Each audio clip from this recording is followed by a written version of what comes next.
Which of the following best defines the primary purpose of the internal audit activity? A. Detect and prevent fraud. B. Provide assurance and consulting services to add value and improve operations. C. Prepare financial statements. D. Monitor compliance with external regulations. 2. According to the IIA Code of Ethics, internal auditors are expected to uphold which of the following principles? A. Confidentiality, objectivity, timeliness, and accuracy. B. Independence, accuracy, fairness, and integrity. C. Integrity, objectivity, confidentiality, and competency.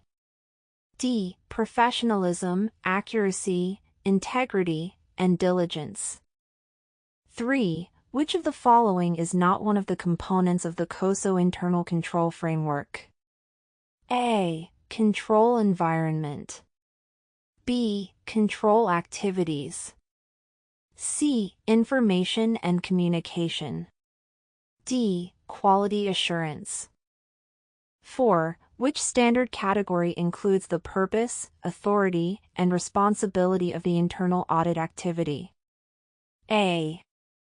Performance standards. B. Attribute standards. C. Implementation standards.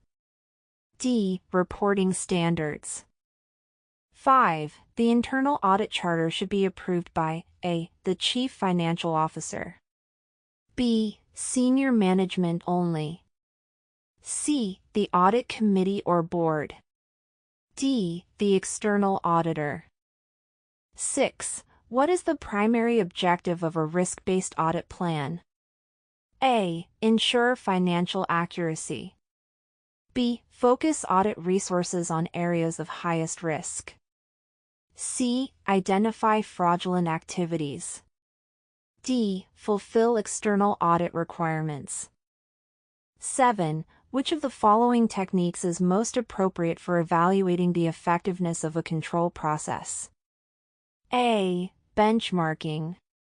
B. Walkthroughs. C. Brainstorming.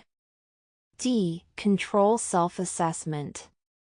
8. Which of the following audit procedures is most effective in identifying duplicate payments? A. Reviewing vendor statements. B. Analytical review. C. Computer-assisted audit techniques CATs. D. Physical inspection. 9. Which of the following best describes a key role of internal audit in corporate governance? A. Approving strategic plans. B. Monitoring management's decisions. C. Evaluating the design and effectiveness of governance processes. D. Preparing governance policies. 10. The internal auditor discovers a significant control weakness during a routine audit. What should the auditor do? A. Ignore it if it is not in the audit scope.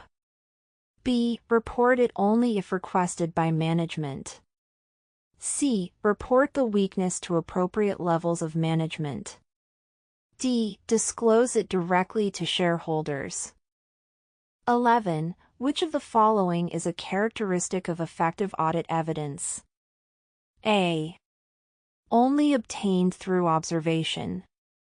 B. Persuasive and appropriate. C. Based solely on interviews. D. Primarily quantitative. 12. In the engagement planning phase, which of the following is typically developed first? A. Fieldwork strategy. B. Final report. C. Preliminary risk assessment. D. Audit recommendations.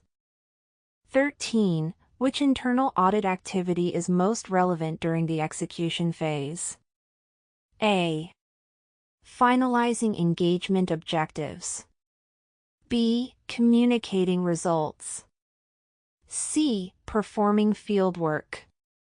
D. Reviewing engagement charter. 14. A follow-up audit is most concerned with A. Identifying new control weaknesses. B. Verifying implementation of prior recommendations. C. Evaluating financial statements. D. Conducting a root cause analysis. 15. Which of the following is considered an assurance service under the IIA standards? A. Advising on system design. B. Conducting risk assessments. C. Operational audits. D. Facilitating training sessions. 16. Which financial statement reflects a company's liquidity at a specific point in time? A. Income statement. B. Statement of cash flows. C. Statement of retained earnings. D. Balance sheet. 17. Which of the following best defines return on equity ROE? A.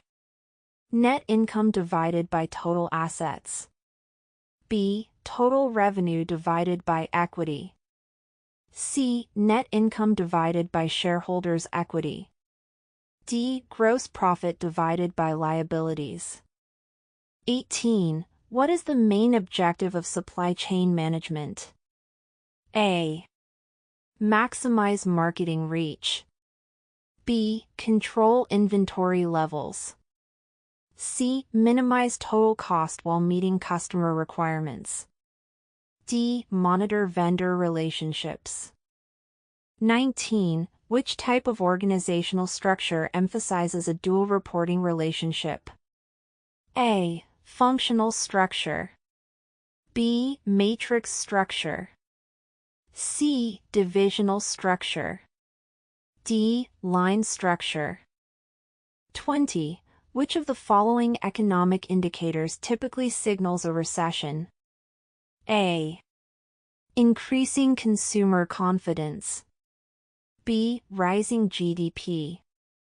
C. Rising unemployment. D. Strong retail sales. 21. Which type of risk arises from a breakdown in internal processes or systems? A. Strategic risk. B. Financial risk. C. Operational risk. D. Compliance risk. 22. Which of the following best describes a derivative? A. A financial statement note. B. A financial instrument whose value is derived from an underlying asset. C. A long-term liability. D. A debt instrument used in consolidation. 23. What does Six Sigma primarily focus on? A. Increasing costs to improve quality. B. Achieving near-perfect quality by reducing variation. C. Decreasing employee turnover. D. Speeding up product launches. 24. Which of the following IT controls helps prevent unauthorized access to data? A. Audit trails. B. Firewalls. C. Encryption. D. Segregation of duties. 25. Which budgeting technique starts from a zero base each period? A. Incremental budgeting. B. Zero-based budgeting. C. Rolling budgeting. D. Flexible budgeting. Certified Internal Auditor. The Certified Internal Auditor CIA exam is a globally recognized certification offered by the Institute of Internal Auditors IIA, designed to validate a professional's knowledge and skills in internal auditing.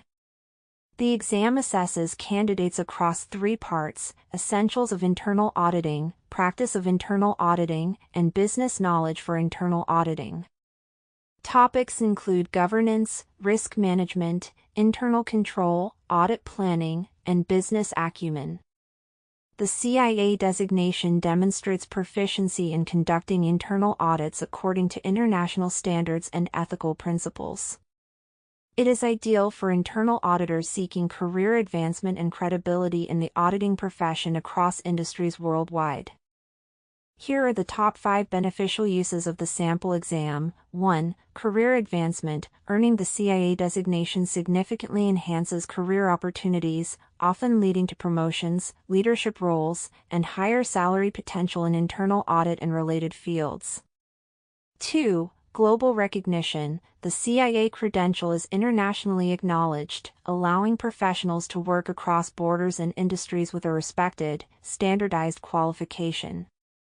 3. Demonstrated expertise. Passing the CIA exam proves mastery of internal audit standards, governance, risk, and control, validating a candidate's ability to conduct effective and ethical audits.